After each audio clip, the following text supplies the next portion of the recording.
So after I watched the movie, I went to log it in on Letterboxd. Also, if you want to follow my Letterboxd, it's Ananda735. Please follow me. I would love to follow y'all too. Shameless plug. Anyway, and a lot of people were talking about like shame and guilt being a part of horror films and how tired of it they are. And I guess the question is, are horror films only about grief and trauma? And I don't know when they stopped being about grief and trauma. Like, when did they stop being about that? They were always about grief and trauma. Grief, trauma, shame, guilt. Those are the things we are really afraid of. And in order for these horror films filled with aliens and monsters and clowns and beasts and spirits and ghosts, for those things to relate to us and relate to the human experience, there has to be some level of human emotions attached, which makes the monsters, clowns, beasts, aliens, ghosts, metaphors for the fear we feel attached to our grief, trauma, shame, and guilt. Do y'all watch scary movies? Now, where I feel like this film dropped the ball is the alien metaphor and the shame and guilt Bryn felt for, spoiler alert, killing her best friend at 12 years old. They didn't connect. Also, I don't know why y'all mad that scary movies are about grief and shame and guilt and trauma.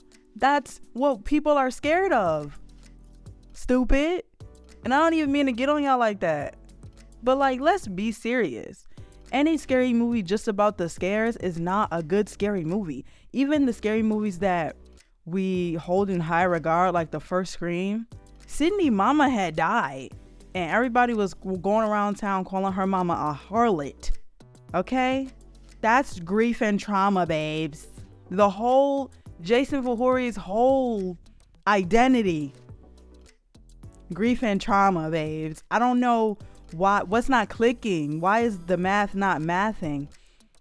That's what horror movies are about. Are y'all okay? Are y'all okay? Now, this movie did not connect them well. I don't know why. And it was so funny. One of the funniest reviews on Letterboxd about this movie was about the fact that like they seen that she had like trauma and was like, you know what, babe, we need go. We gonna send you back. Okay, you've been through enough. The aliens were just basically like, you know what, you've been through enough. You've been through enough.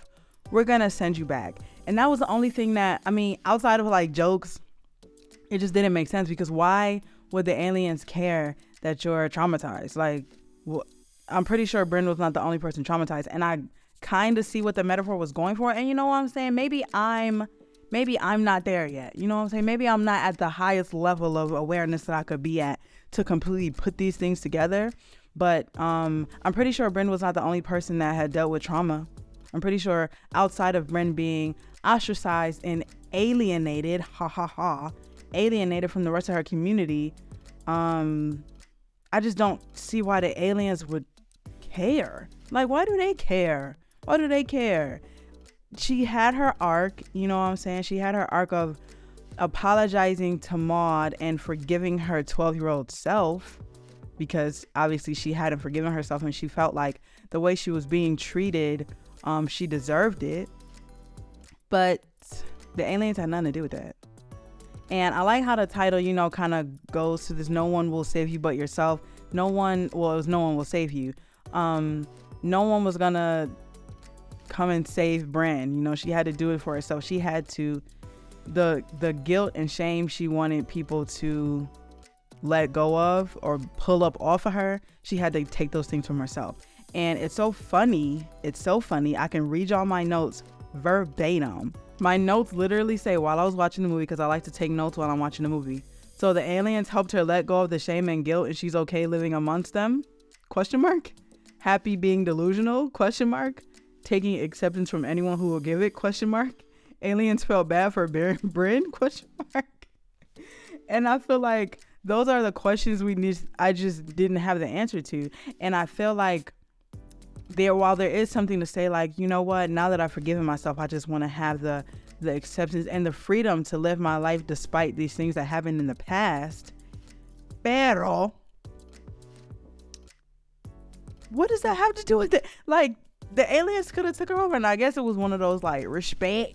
Like, it was like a respect thing where it's like, okay, every alien we sent to her, she didn't got up out of here. Okay, we sent our best troopers in. We sent in our best soldiers. She has got rid of all of them, and when she is possessed, so to speak, she is able to get rid of that shame and guilt and accept herself, giving her the ability to not be controlled by the aliens. I can accept that. I was like, oh, because maybe the aliens can only control people who have not forgiven themselves and accepted themselves. But then they went and watched what happened, and then they sent her back down, and I was like, well, why y'all care? Y'all are here to abduct, okay? But still, it was fun. It was still a fun, entertaining watch. That was just the only part where I was like, it's not really clicking. I mean, I feel like that is the only part where the dialogue would have been useful, knowing what the aliens were about, knowing what they were coming to do. If there was something that explicitly explained to us that the aliens are only able to take control of people who have not accepted themselves and have not saved themselves, then it would have made sense. I would have clicked for me. But I guess it didn't click naturally. But that's okay.